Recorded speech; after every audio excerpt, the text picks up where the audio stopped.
నమస్తే రమగారు. రమగారు, మీరు అబ్జర్వ్ చేశారా? చందమామ కథ చెప్పి చాలా రోజులు అవుతుందండి. రకరకాల సిరీస్లు పెట్టినా కూడా మనం చందమామ కథలు కూడా చెప్తూ ఉందాం అప్పుడప్పుడు. తప్పకుండా అండి. పూర్వం మాధవరం అని ఒక పల్లెటూళ్ళలో అవధాని గారిని ఒక బ్రాహ్మణ ఆయన ఉండేవాడు. ఈయన పాపం చాలా పేదవాడు.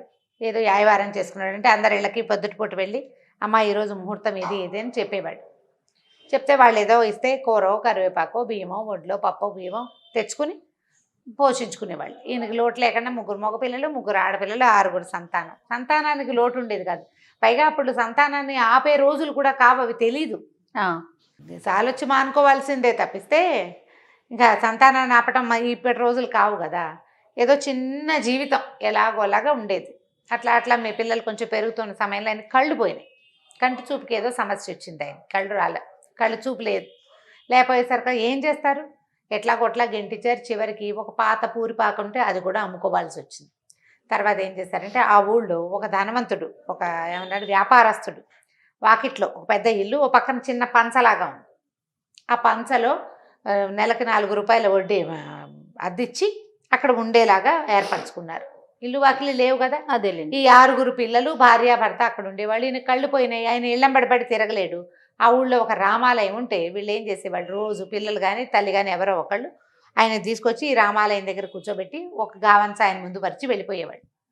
సాయంకాలం మళ్ళీ తీసిపోయేవాళ్ళు అనమాట. పొద్దునే కాస్త అన్నం తినేసి వచ్చేవాడు ఆయన. వచ్చి ఇక్కడ కూర్చుంటే ఈ గుళ్ళోకి వచ్చిన భక్తులు పావలావో 10 పైసలో అరటిపండో లేకపోతే కొబ్బరి చిప్పో ప్రసాదం ఏదైనా చేస్తే అదో, అది కాకపోతే స్వయం పాకం ఇస్తారు. బ్రాహ్మడు కదా, ఎంత చెడ్డ పాపం. స్వయం పాకం ఇచ్చుకోవడానికి అవధాని గారు గుడి దగ్గర ఉంటాడు కాబట్టి అది పితృకార్యాలప్పుడు అట్లా ఏవో ఇచ్చేవాళ్ళు. పావలా 10 పైసలు పడేవి. దేవాలయంలో దండం పెట్టుకుని సాయంకాలం అయ్యేసరికల్లా పిల్లలో తల్లో ఎవరో ఒకళ్ళు వచ్చి ఈయన పడిన వస్తువులు మూట కట్టుకుని ఆయన చేత్తబుచ్చు తీసుకుపోయేవాళ్ళు. రోజు ఇట్లా కూర్చునేవాడు. ప్రతిరోజు దేవుడికి దండం పెట్టుకునేవాడు. ఏమిటి నా పరిస్థితి, కనీసం పిల్లలైనా ఎక్కి రావాలి కదా, ఆడపిల్లల పెళ్ళిళ్ళు ఎట్లా చేస్తా ఈ జీవితంతో దిగులు పడేవాడు. పెద్ద పిల్లల్లో 2 మగపిల్లలు కొంచెం పెద్దవాళ్ళు అయ్యారు. వాళ్ళు కూడా ఓ పావలా తెచ్చేవాళ్ళు ఏదో చిన్న పని చేసి. ఇంతమంది ఉన్నారు, 6-8 పొట్టలు నిండద్దు. ఇవి నిండాలి, పై సరుకులు కావాలి, మరి ఇంటి అద్దె ఇవ్వాలి, కష్టం కదా పాప. మరి అట్లాగే గెంటుతూ ఉండేవాళ్ళు. ఒకనాడు ఏమైంది, ఎవరు తనని తీసుకెళ్ళడానికి ఇంటి నుంచి చాలా లేట్ అయిపోయింది. ఆయన సాయంకాలం అయ్యేసరికి తీసుకెళ్ళిపోయేవాళ్ళు. చీకటి పడితే నడవలేడు కదా. అయితే ఎవరు రాపోయేసరికి నేను చూస్తూ ఉండగా ఏమైంది, ఆయన భార్య ఏడ్చుకుంటూ పరిగెత్తుకుంటూ వచ్చింది. ఏమిటి అంటే ఆవిడ ఏమందంటే, ఏమంటే ఏం చేయాలి, ఆయన డబ్బులు ఈ నెల మనం రెంట్ ఇవ్వలేకపోయాము, 2 నెలలు అయిపోయింది, ఈ కిందటి నెల ఇవ్వలేదు, ఈ నెల కూడా ఇవ్వలేదు, వాళ్ళేమో సామాన్లు అన్నీ బయట పారేశారు, అన్నీ బయటపడిపోయినాయి, ఇంక ఇప్పుడు ఏం చేస్తాము, మన పరిస్థితి ఇట్లా అయిపోయింది అని చూస్తే గావంచాలో 2 రూపాయలు 2 కాన్లు ఇవి ఉన్నాయి, 2 అరటిపళ్ళు, అంతకంటే ఏం లేవు. ఇవాళ భక్తులు కూడా లేరు. భార్య భర్త ఇద్దరు ఏడుచుకుంటూ దేవుడి దగ్గర దండం పెట్టుకుని మెల్లిగా ఇంటికి నడిచి వెళ్ళారు. సామాన్లు లేవు, ఆ పంచల నుంచి బయట పారేస్తారు వాళ్ళ సామాన్లు. వీళ్ళకి అన్నం వండుకునే దిక్కు కూడా లేదు. ఇంటికి వెళ్ళాక ఏం చేశారు, అక్కడ దాకా వెళ్ళి బయట పడేశారుగా. ఆ ఎదురుగుండా ఓ చెట్టు, ఏదో పెద్ద చెట్టు ఉంటే దాని కింద ఒక గట్టు ఉంటే ఇవాళకి పొయ్యి ఇక్కడ పెట్టుకుని వండుకుందామని పిల్ల జల్ల అందరూ కలిసి ఆ సామాన్లన్నీ బయట విసిరేసినవన్నీ ఆ చెట్టు కిందకు చేర్చుకున్నారు. ఇంతలో ఏమైంది, చీకటి పడే వేళకి సాయంకాలానికి ఈయనని తొందరగా తీసుకెళ్ళిపోతారు. రాత్రికి వచ్చే భక్తులు ఉంటారు కదా. ఈ సాయంకాలము ఇక్కడ హడావిడంతా చేసినటువంటి ఆ వ్యాపారస్తుడు, ఆ శెట్టి గారు, ఎవరింట్లో అయితే వీళ్ళు అద్దెకున్నారో ఆయన గుళ్ళోకి వెళ్ళాడు. వెళ్ళేసరికల్లా పూజారి గారికి ఏదో చిన్న ఇబ్బంది వచ్చి ఆయన హారతి ఇవ్వకుండా ఇంటికి వెళ్ళాడు. ఈయన బయట కూర్చున్నాడు హారతి తీసుకుని వెళ్ళాలని. ఇంతలో ఏమైందంటే సీతారాములు ఇద్దరూ మాట్లాడుకుంటున్నారు విగ్రహాలు. సీతాదేవి, ఏమిటండి పాపం ఇతను చూడండి ఇట్లా ఉన్నాడు, వాళ్ళని చూస్తే బాధేస్తుంది, అవధాని రోజు వచ్చి కూర్చుంటాడు, పాపం భార్య కూడా ఏడుస్తుంది, ఆ పిల్లలతో ఏమైపోతాడు, పిచ్చి బ్రాహ్మడు, పాపం గుడ్డివాడు కూడాను, కాస్త కరుణించవచ్చు కదా అన్నది. అనేసరికల్లా రాముల వారు అన్నట్ట, కరుణించకపోవడానికి ఏమిటి, ఏదో రకంగా అన్నం ఏర్పాటు చేస్తున్నాము, అతనికి కర్మశేషం, కర్మని అనుభవించవలసిందే అంటే ఆవిడేమంటే కర్మలన్నీ తర్వాత చేయొచ్చు, తర్వాత కాలంలో అనుభవిస్తాడులేండి, కనీసం కాస్త డబ్బైనా ఏర్పరచండి అని ఈవిడ పోట్లాడింది అనమాట. ఇంతకంటే కర్మానుభవం ఇంకేం చేయించాలి, పెద్ద సొంత ఇంట్లో నుంచి పంచలోకి చేర్చాం, పంచలో నుంచి రోడ్డు మీదకి చేర్చాం, అయిపోయింది ఇంకా కర్మశేషం, మీరెవరు చెప్తారో నాకు తెలీదు, ఇతనికి ఏదైనా ధనం వచ్చే ఏర్పాటు చేయండి అంతే అని చెప్పింది అనమాట సీతాదేవి. అనగానే సరే ఈయన ఏం చేశాడు, రాములు వారు ఆంజనేయ స్వామి ఎదురుగుండా కనపడుతున్నాడు. సీతారామ లక్ష్మణులు ఇక్కడ నుంచున్నారు, ఆయన ఆపోజిట్లో ముందు ఉన్నాడు. ఆంజనేయ స్వామి ఆ. ఉంటాడు కదా. ఆంజనేయ స్వామికి, హనుమ విన్నావు కదా అమ్మగారి ఆజ్ఞ, 1,00,000 రూపాయలు ఏర్పాటు చేయి వీర బ్రాహ్మడికి పాపం అంటే, అలాగే ప్రభు అన్నట్టు ఆంజనేయ స్వామి. ఈ మొత్తం మాటలు వినేశాడు శెట్టి గారు. ఇంకేముంది, 1,00,000 వస్తుంది అవధానికి. ఇప్పుడు ఆయన ఇవ్వన్నాడు, ఈయన ఇస్తానన్నాడు అంటే పడేస్తారనమాట. అంతేగా, డబ్బులు ఎలా వస్తాయి లేకపోతే? సడన్ గా ఎలా వస్తాయి చెప్పు? ఎవరైనా పడేసి అంతే కదా. చేయాలి. వ్యాపారం లేదు, ఉద్యోగం లేదు, పొలం దున్తుంటే ఏదో దొరికింది అనుకోవచ్చు, ఇల్లు కడుతుంటే దొరికింది అనుకోవచ్చు, పునాది తవ్వుతుంటే దొరికింది అనుకోవచ్చు. పునాదులు లేవు, ఇల్లు లేదు, వాకిలు లేదు, ఈయనకి ఎక్కడి నుంచి వస్తుంది? కాబట్టి ఇది కాదనమాట. ఈయనకి అవధానికి డబ్బు ఇస్తారు వీళ్ళే. అక్కడి నుంచి లబలబలాడుతూ పరిగెత్తుకుంటూ ఇంటికెళ్ళి అవధాని గారి కాళ్ళు చేతులు గడ్డాలు పట్టుకున్నాడు. అయ్యో అయ్యో అయ్యో, మా వాడు అప్పడు దుర్మార్గుడండి, మా పనివాడు అప్పడు వెంకడు ఇద్దరు పనివాళ్ళు, వాళ్ళిద్దరు కలిసి సామాన్లు బయటపడేశారనమాట. నేనుండగా ఇంత పని జరగనిస్తానా, మీరు ఎంతో మంచివాళ్ళు, వచ్చి ఉండండి, పంచలో వచ్చి ఉండండి అని బతిమలాడితే ఈయనేమో సరే మరి ఏదో ఒకటి కావాలిగా, పంచలోకి చేరారు. పంచలోకి చేరంగానే ఈయన ఏమన్నాడు, 10 రూపాయలు తీసి అవధాని గారి చేతిలో పెట్టపోతే ఆయన నాకొద్దు, నేను తీసుకోను అన్నాడు.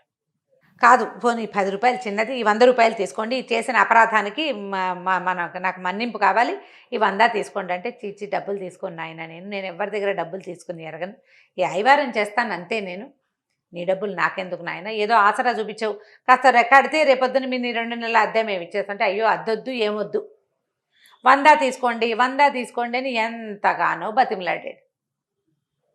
బతిమలాడేసరికల్లా ఒప్పుకోవాలి ఆయన. ఒప్పుకోకపోతే, అది కాదండి ఓ పని చేద్దాం, మీరు రేపు మీ పల్లెల్లో మీ గావంసా మీద ఏది పడితే అది నాకు ఇద్దరు కానీ 100 తీసుకోండి అన్నాడు. ఆయన ఒప్పుకోలేదు.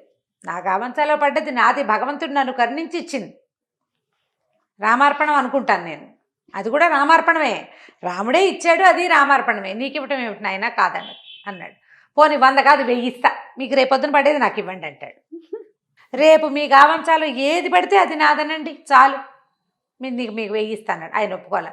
అట్లా బేరం 50,000కి పెంచాడు. 50,000 రూపాయలు ఇస్తాను మీకు, పుచ్చుకోండి, రేపు మీ గావంసాలో పడేది నాకు ఇవ్వండి.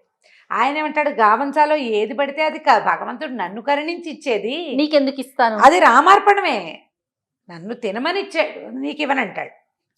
ఇంకా బాగా ఆలోచించి 1,00,000 వస్తుంది రేపు, 50 తోటి ఎందుకు, పోనీ 75 దాకా వెళ్దాం, 25,000 మిగులుతుంది కదా మనకు అనుకుని 75,000 ఇస్తానన్నాడు.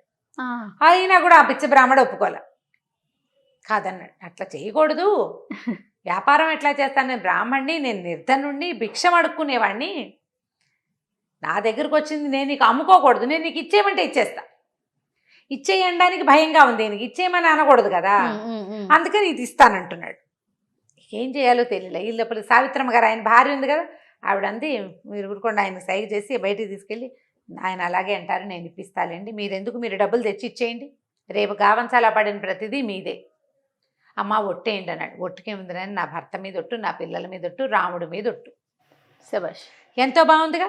పరిగెత్తుకుంటూ వెళ్ళిపోయాడు శెట్టి గారింటికి. వెళ్ళిపోయి 75,000 రూపాయలు తెచ్చి పోసేసాడు, బాకీ పరిగెత్తుకుంటూ మళ్ళీ పట్టుకొచ్చేసాడు.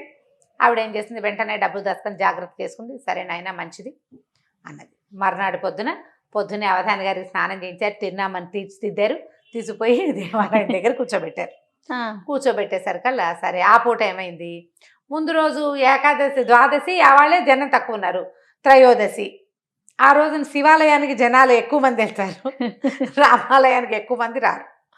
ఏమీ రాల. 2 ఏగానీళ్ళు పడ్డాయి. తర్వాత బాగా మాగిపోయిన 2 అరటిపళ్ళు, ఒక సగమే ఇంతే ఉన్న కొబ్బరి చిప్ప పడేసి సాయంకాలం అయిపోయింది. చూస్తే ఏమీ లేదు. సావిత్రమ్మ గారు వచ్చింది, గావంసాలో ఏది పడితే అది మూట కట్టి ఈయన చేతిలో పెట్టేసరికి ఈయన నిర్ఘాంతపోయాడు. ఇదేంటి 1,00,000 పడుతుంది అనుకున్నాం, పడలేదు. చూస్తుంటే సావిత్రమ్మ గారు లేచి భర్తను తీసుకెళ్ళిపోయింది. ఇంకా అక్కడ గావంసా లేదు, ఏం పడుతుంది, ఆవిడ తీసుకెళ్ళిపోయింది. ఈ లోపల పొద్దున్నే భర్తను ఇక్కడ కూర్చోబెట్టి ఆవిడ ఊళ్ళో ఇల్లు వాకిలి ఏర్పరిచేసుకుంది. ఒక 5-6 వేల రూపాయలకి ఇల్లు కొనేసుకుంది, పిల్లలకి ఇంట్లో కావాల్సిన సామాన్లు కొనేసేసింది, డబ్బులు ఎక్కడెక్కడ దాచిపెట్టాలో మధ్యాహ్నం సాయంకాలం 4 అయ్యేసరికి మొత్తం ఏర్పరిచేసేసి పిల్లల్ని ఎలా తీసుకుని వెళ్ళిపోయి. ఈయనేం చేయాలి, 75,000 రూపాయలు ముందు రోజు రాత్రి పోసేసాడు, బిక్కమొహం వేశాడు. సరే ఆలోచించాడు, రాముడిని నేను నిలదీయాలనుకున్నాడు. ఓకే, లోపలికి వెళ్ళాడు గుళ్ళోకి. రాముడు వైపు చూస్తే ఆయన చిదానంద సిద్ధులాస స్వరూపం చూస్తున్నాడు. ఈయన కాదు, ఈయన ఏం చెప్పాడు, హనుమ డబ్బు ఇవ్వు అన్నాడు. హనుమ ఇస్తా అన్నాడు కాబట్టి వెళ్ళి ఆంజనేయ స్వామి దగ్గరికి వెళ్ళాడు. ఆంజనేయ స్వామి దగ్గరికి వెళ్ళి ముందోసారి దండం పెట్టాడు. ఏమన్నా పెద్ద మనిషి అయ్యా నువ్వు మహారామభక్తుడు అని చెప్పుకుంటావు, ఆయన పక్కన ఇమ్మన్నాడు, నువ్వేమో ఇస్తానంటివి, ఏం పడింది, కులిపోయిన అరటిపళ్ళు ఇప్పించావు, అంతకంటే ఏమైనా ఉందా అన్నాడు. అనేసి ఏం చేశాడు, మన ఉద్రేకం వచ్చేసరికల్లా అవతల వాళ్ళ మీదకి వెళ్ళిపోతాం. ఇది దేవుడితో సంభాషణ కాదు, వ్యక్తితో సంభాషణ అంతే అని చెప్పేసి ఇట్లా విసురుగా మాట్లాడుతూ ఏం చేశాడంటే ఆంజనేయ స్వామి విగ్రహం మీద చెయ్యేసాడు. చెయ్యేసిన మరుక్షణం ఆంజనేయ స్వామి వెనకాల ఇట్లా తోక ఇట్లా రింగులాగా చుట్టుకుని ఉంటుందా, ఆ తోక ఇటు కదిలి ఈయన చెయ్యి చుట్టేసింది, పట్టేసుకుంది తోక. అక్కడి నుంచి ఈ తోక వదలటం లేదు. ఇంతలో రాముల వారి శబ్దం వినపడింది. ఆ హనుమ నిన్న చెప్పిన పని ఏం చేసావు అని. ఆంజనేయ స్వామి వెంటనే చెప్పాడు, 75,000 నిన్న రాత్రే ఇప్పించేశాను ప్రభు, 25,000 ఇస్తే గాని వదలను మరి అన్నాడు. అనేసరికి ఇప్పుడు ఏం చేయాలి, ఆంజనేయ స్వామి పిచ్చి వేషాలు వేస్తే ఏం చేసి గదుచుంది ఎత్తి మీద ఒకటి కొడతాడు, అంతే కదా. కాసేపు నుంచున్నాడు. ఆయనకు అర్థమైపోయింది ఇది లాభం లేదు, నా తోక తన్ని ఎంత బెదిరించుకున్నా అదేమో రాతి విగ్రహం, ఆ తోక ఎట్లా చుట్టుకుందో తన్ని ఎలా పట్టిందో అర్థం కాలేదు. ఇక లబోదిబో కేకలు పెట్టాడు పూజారి గారు. అదేమిటండి అలా అయిందంటే అది అలా ఎలా అయిందో తెలీదు. మా పని వాళ్ళని ఎవరినైనా పిలవండి అంటే పూజారి గారు పరిగెత్తుకుంటూ పోయి ఊళ్ళో అందరినీ పిలుచుకొచ్చాడు. మరి ఇలాంటి వింత జరిగితే ఊరుకుంటారు, పని వాళ్ళని పిలుచుకొచ్చారు. ఒరే ఇంట్లో అమ్మగారిని అడిగి ఎనపెట్లో 25,000 రూపాయలున్నాయి, అవధాని గారింటికి పంపించి రండిరా అన్నాడు. ఓకే, ఇంకా వేరే దారి లేదు, ఊళ్ళో జనమంతా చూస్తూనే ఉన్నారు ఏం జరుగుతుందా అని. సరే వాళ్ళు పని వాళ్ళు ఇద్దరు పోయి అప్పడు వెంకడు అమ్మగారి దగ్గరికి వెళ్ళారు, 25,000 తీసుకున్నారు. అవధాని గారు ఇల్లు కొనుక్కున్నారు అక్కడెక్కడో, వాళ్ళ ఇంటికి వెళ్ళిపోయారు. అక్కడికి పోయి పరిగెత్తుకుంటూ అక్కడ డబ్బులు ఇచ్చేసామండి అని వచ్చి చెప్పాక తోక అప్పుడు తోక వదిలింది. జనం చూస్తుండగానే తోక వదిలిపెట్టింది అనమాట. బతుకు జీవుడా అని వెధవ ఆసిపోతానానికి నాకున్న ఆస్తి చాలదు, బ్రాహ్మడికి 100 రూపాయలు ఇద్దామని లేదు, 4 రూపాయల అద్దెకి వాళ్ళని రోడ్డు మీద పెట్టినందుకు కదా ఇది జరిగింది, ఈ 1,00,000 ఇవ్వాల్సి వచ్చింది. ఊళ్ళో జనమంతా చూశారు. ఇప్పుడు తన అవధాని గారికి డబ్బు ఇచ్చిన సంగతి అందరికీ తెలిసిపోయింది. దాంతో నోరు గట్టిగా మూసుకుని ఊరుకున్నాడు, బుద్ధి తెచ్చుకున్నాడు. మరి అంతే, బుద్ధి వస్తుంది క్రమంగా. కథ కంచకి మనం ఇంటికి. సూపర్ సూపర్ రమ్మగారు, చాలా బాగుంది కదా, ఎక్సలెంట్. ఇంకో స్టోరీతో మళ్ళీ కలుద్దామండి. నమస్తే.